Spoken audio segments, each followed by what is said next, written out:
Something is building at Arsenal, not just a good run of form, not just a few positive results. Something deeper, something more structured, something that feels like a club that has finally figured out what it takes to win.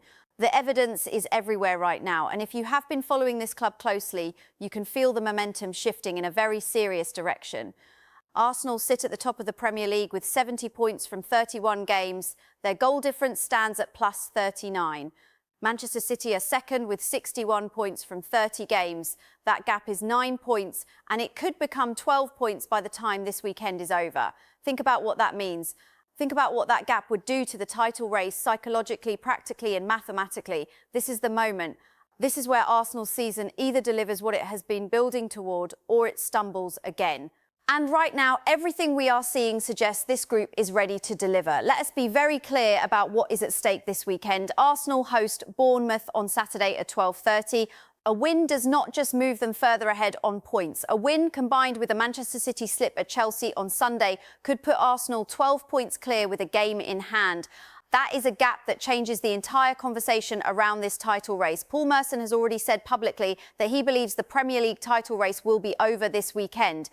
He is backing Arsenal to win against Bournemouth comfortably, and he does not believe Manchester City will beat Chelsea at Stamford Bridge. If those two results happen, Merson believes Arsenal will have one trophy secured and the title race effectively ends. Now, I want to be clear, that is a prediction, and football does not always follow predictions. But the fact that experienced analysts are talking this way tells you something real about where this Arsenal squad stands right now.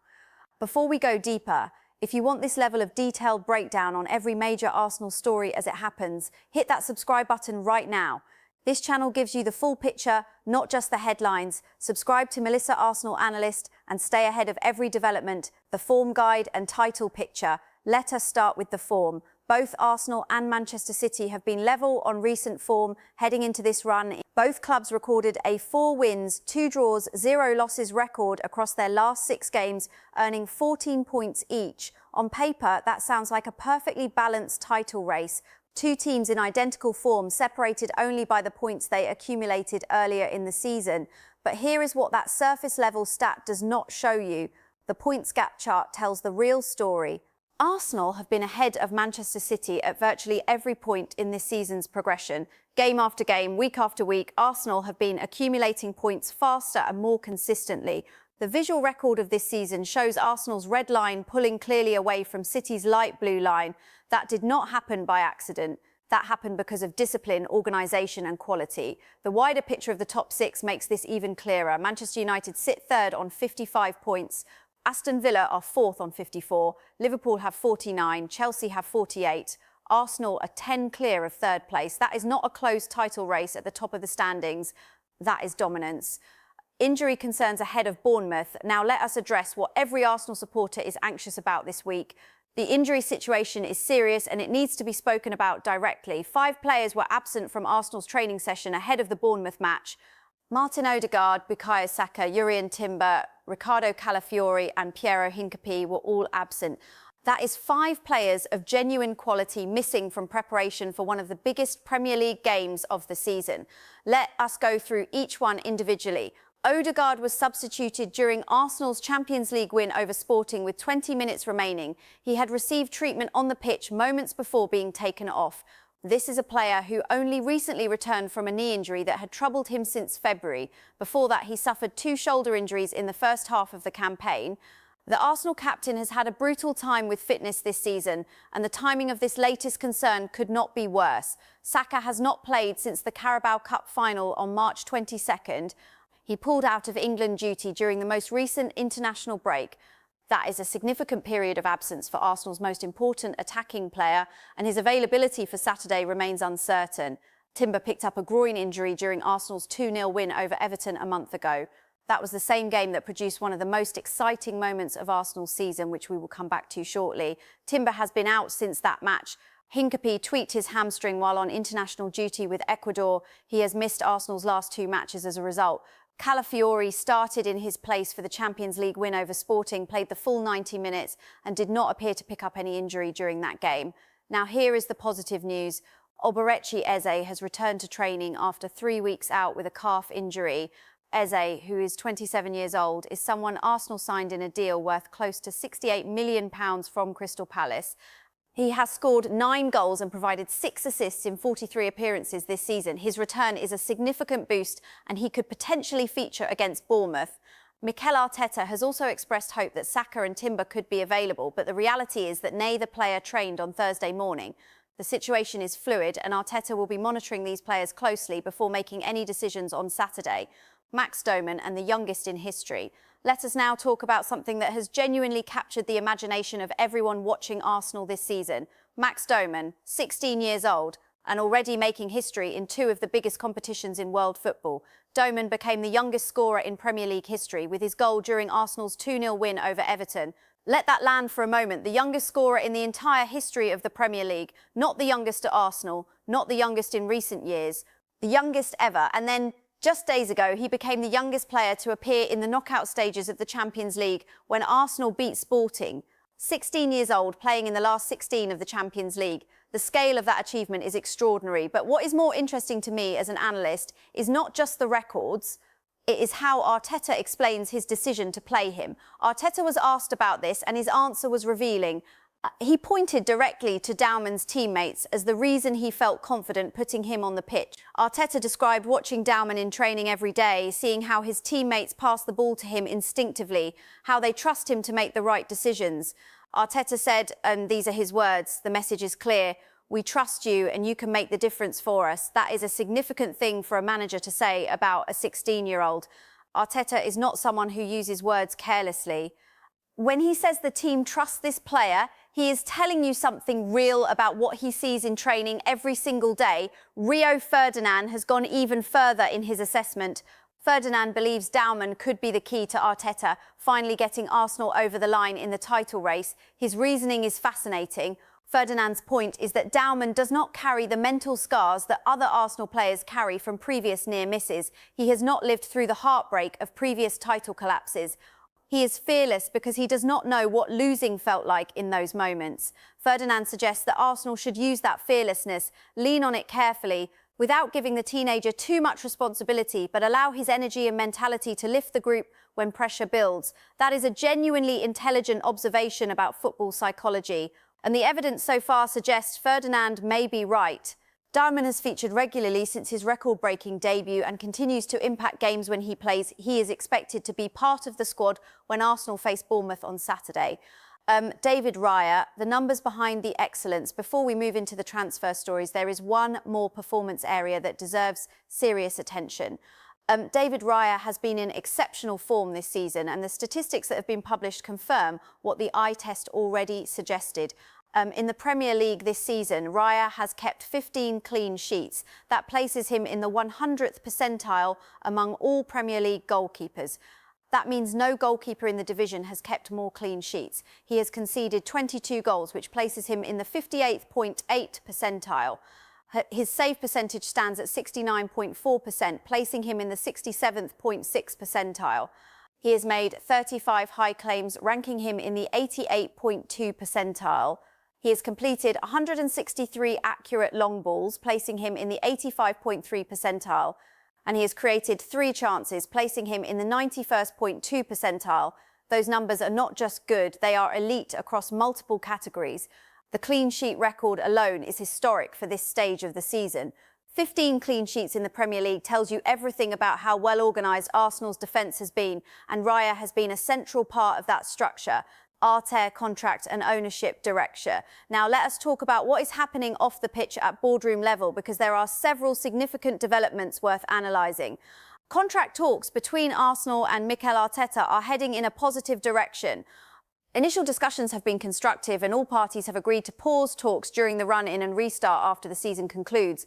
Personal pay and financial backing are described as the key areas of discussion for reaching a deal. The fact that all parties agreed to set this aside and focus on the run-in first is telling. It suggests a mature, professional environment where everyone understands what the priority is. The title race comes first, the contract gets resolved after. That kind of clarity of focus is exactly what you want from a club operating at the highest level. On the ownership side, Josh Kroenke received an update on Arsenal's summer transfer plans at the end of February. The consensus from that briefing was that the squad may not need as much reinforcement this summer as it did last summer. That is an important signal. It suggests confidence in the current group, confidence in the depth of the squad, and a belief that targeted additions rather than wholesale rebuilding is the approach for the summer window. Summer transfer targets, confirmed interest and rumours. Now let us go through the transfer picture carefully.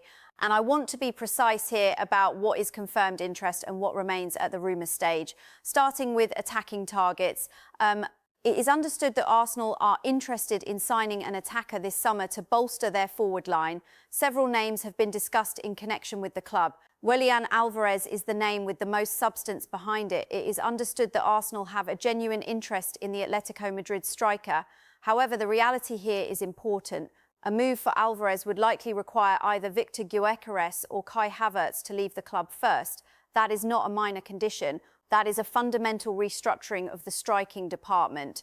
This remains a rumour with credible sourcing, but it is not a done deal and depends on significant other moves happening first. Malik Tillman from Bayer Leverkusen is another name being discussed. The attacking midfielder is valued between £39 million and £47 million, which is described as a fee within Arsenal's reach. There is interest from Aston Villa and AC Milan as well, which could complicate any deal. One important factor is that Tillman's price is likely to rise after the World Cup, meaning Arsenal may need to move quickly if they are serious. This is currently at the rumour and interest stage. Morgan Rogers of Aston Villa is another player Arsenal are reportedly keen on. The situation here is complex. Rogers would cost close to £100 million, including add-ons. Aston Villa and Rogers himself are not pushing for a move to happen. However, Villa face financial pressures this summer, and Rogers is described as their most saleable asset. This is a rumour, and the key factor is Villa's financial situation rather than any direct desire from the player or the club to move. Mateus Fernandes of West Ham United is a midfielder Arsenal are reportedly monitoring. West Ham have set a price tag of £55 million. He is valued for his versatility across defensive, box-to-box and attacking midfield roles. Several top Premier League clubs are watching him. This is at the interest and monitoring stage. Oscar Mingueza of Celta Vigo is a fullback who has been made known to Arsenal. He is 26 years old and out of contract at the end of the season, which means he would be available on a free transfer. This is at the awareness stage, not yet confirmed interest. Gabriel Jesus and potential exits. Gabriel Jesus is being linked with a departure from Arsenal this summer. It is understood that Arsenal are ready to accept offers of around £30 million for the Brazilian forward. AC Milan and Juventus are among the clubs who have entered the race for him. Both Serie A clubs are looking to add technical quality to their attacks. Early contacts have reportedly been made with Jesus' representatives by Milan, who are assessing how well he would adapt to Italian football's more tactical and controlled style. Saudi Pro League clubs are also in the picture, with reports suggesting they are prepared to offer substantial financial packages that would go far beyond what Jesus could earn in Europe. The Arsenal management is planning to use the proceeds from any Jesus sale to fund a new number 9 signing. This is a rumour, but it is one with multiple credible strands pointing in the same direction. The situation for Jesus at Arsenal has shifted due to tactical changes and ongoing injury concerns, and a summer departure appears increasingly likely. Young players and potential departure. Perhaps the most surprising transfer development involves two of Arsenal's own young players. Ethan Nwaneri and Miles Lewis-Skelly are both players Arsenal are expected to be open to selling this summer. The combined value being sought for the pair is around £100 million, and their sales would represent what is described as pure profit for the club, given both came through the academy. For Nwaneri specifically, the situation is nuanced. Borussia Dortmund are looking to add a versatile right-sided attacker, and Nwaneri is among their options.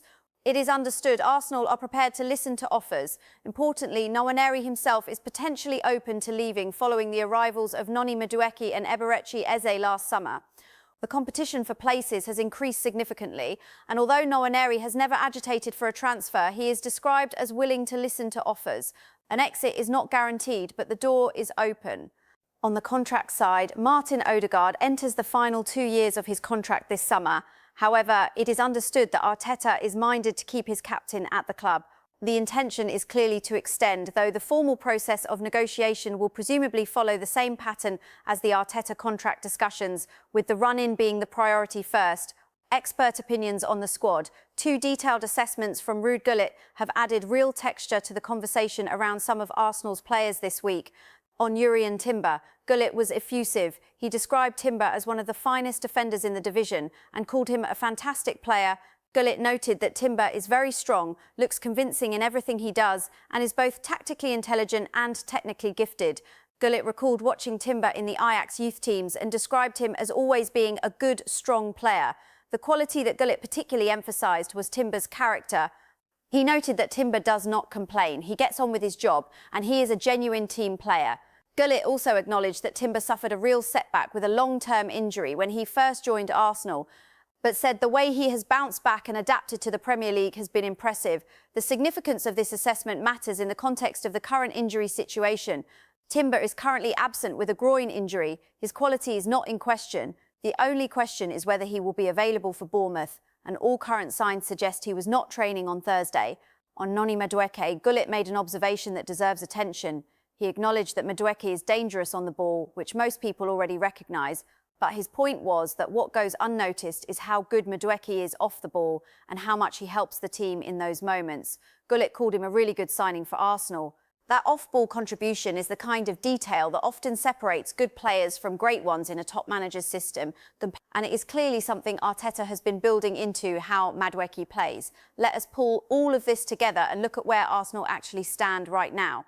On the pitch, the evidence is overwhelmingly positive. 70 points from 31 games, 15 clean sheets from David Raya, the emergence of Max Dowman as a historic talent who is already changing games, a Champions League progression that saw them beat Sporting, a title lead that could become 12 points by Sunday evening. The injury concerns are real and should not be minimised. Losing Saka, Odegaard and Timber simultaneously for a game of this size is genuinely concerning. But Eze's return is timely. Calafiori played 90 minutes in midweek without apparent issue, and Arteta has shown throughout this season that he can rotate and adapt without losing performance levels. Off the pitch, the direction of the club is clear. Arteta is staying. The contract will be sorted after the season. The ownership is informed and aligned. The squad is largely considered strong enough that only targeted additions are needed in the summer rather than major rebuilding. The transfer picture is active but measured. Several players are being considered, several may leave, and the club is operating with a clear financial logic where sales fund new arrivals. Gabriel Jesus potentially funding a new striker. Nwaneri and Lewis Skelly representing pure profit that can be reinvested. The Odegaard situation being managed carefully toward an extension. And then there is the broader psychological picture that Rio Ferdinand and Paul Merson both pointed toward independently. This Arsenal squad with a 16-year-old who carries no fear, with a goalkeeper in the form of his life, with a manager who is finally close to delivering the title. This club has waited over 20 years for, feels different. Not just better, different. The race for the Premier League title is entering its decisive phase this weekend. Arsenal have everything they need to close this out. The only question now is whether they will take the moment when it arrives. That is the full picture for you today. Every confirmed story, every credible rumour clearly labelled, every expert view assessed against the facts. This is what serious Arsenal analysis looks like. If you found this useful, if this gave you context you did not have before, then subscribe to Melissa Arsenal Analyst right now. Hit the notification bell so you never miss a breakdown. Share this with any Arsenal supporter you know who wants analysis they can actually trust. And stay with me as this title race reaches its conclusion, because every development from here matters, and I will be covering all of it. Come on, Arsenal.